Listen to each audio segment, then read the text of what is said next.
Hello sir. Yeah hi. ఏపీలో next CM ఎవరు వస్తే బాగుంటుంది అనుకుంటున్నారు? మేబీ జగన్ వస్తేనే బాగుంటుంది. ఎందుకని జగన్ గారు అనుకుంటున్నారు? ఈ ఎస్టాబ్లిష్డ్ సచివాలయం and voluntary so services well good compare to Chandrababu Naidu government and YCP government. So ఈ 5 years ఎలా ఉందంటారు పాలన? యా ఇట్స్ గుడ్ ఎవ్రీథింగ్ అంటే మీన్స్ ప్రజలకి అంతా అవైలబుల్లో ఉంటుంది. ఇంతకుముందు ఏంటి జన్మభూమి కమిటీలు అని చెప్పి కొద్దిగా అంటే వాళ్ళకే బెనిఫిట్ అయ్యేది. ఇప్పుడైతే ప్రతి ఒక్కళ్ళకి అందుతుంది. ఓకే. మరి ఈ సచివాలయ వాలంటీర్ వ్యవస్థ ద్వారా జనాలకి యూస్ ఉందంటారు? Yeah definitely. ఏ విధంగా అంటారు? ఏ విధంగా అంటే ఇంతకుముందు సచివాలయంకి వెళ్ళాలి అంటే ఒక మండలానికి వెళ్ళి ఏవైనా సర్టిఫికేట్ తెచ్చుకునేటోళ్ళం. ఇప్పుడు ఊర్లోనే వాలంటీర్ తెచ్చి ఇస్తున్నారు. వితిన్ 1 weekలో వచ్చేస్తుంది. వాళ్ళే తెచ్చి ఇంటికి ఇస్తున్నారు. So no problems. Okay. So ఈ 5 yearsలో నవరత్నాలు అనేవి ఎలా ఉన్నాయంటారు? Yeah everything reachable to customers. ఎవరైతే ఎలిజిబుల్ ఉన్నారో వాళ్ళకి గ్యారంటీగా అందుతుంది.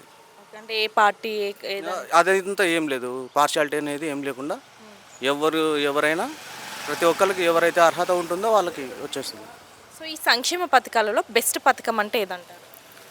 బెస్ట్ పథకం Amma Vodi first of all. After that Vidya Deevena, ఈ పెన్షన్ ఒకటి. ఆల్మోస్ట్ ఆల్ అన్నీ బాగానే ఉన్నాయి. కాకపోతే ఈ 45 years వాళ్ళకి అనేది కొద్దిగా ఇవ్వకుండా ఉండాల్సింది. బట్ అది కూడా ఒక పెన్షన్ లానే ఫీల్ అవ్వచ్చు. ఓకే అండి. సో మరి జగన్ గారు వచ్చాక విద్యారంగాన్ని వైద్య రంగాన్ని ఎక్కువ ఇంప్రూవ్ చేశారనేసి అంటున్నారు కదా, నిజమే అంటారా? Yeah definitely. స్కూల్స్ చాలా మాడిఫికేషన్ జరిగినాయి. Government yeah English medium introduce చేశాడు. సో ఇంగ్లీష్ మీడియం చాలా ఇంపార్టెంట్ ఇప్పుడు ఈ ప్రస్తుత పరిస్థితుల్లో. అయితే చాలామంది అంటారు కానీ మన తెలుగు రాష్ట్రాల్లో తెలుగే బతకాలి, తెలుగే ఉండాలి, తెలుగు చచ్చిపోతుంది అంటారు. కానీ బయటికి వెళ్ళి మనం బతకాలంటే, జాబ్ తెచ్చుకోవాలంటే definitely English must and should అవుతుంది. సో మరి జగన్ గారు సింగిల్గా వస్తున్నారు, మిగతా పార్టీస్ అన్నీ కలిసి వస్తున్నాయి కదా, మరి దీన్ని మీరు ఎలా భావిస్తున్నారు? ఎవరు ఎంత వచ్చినా ప్రజల్లో ఉందండి, గుడ్ నేమ్ ఉంది.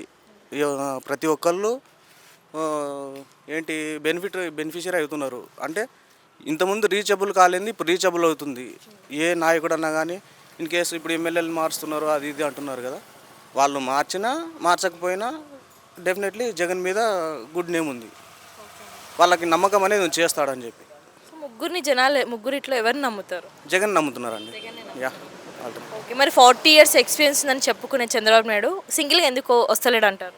అది మేబీ అతను చేసిన తప్పు వల్ల, అంటే జనాలకి చెప్పింది చేయకపోవడం, దానివల్ల అతనికి నమ్మకం లేక అంతా కలిసి వస్తున్నారు. ఓకే.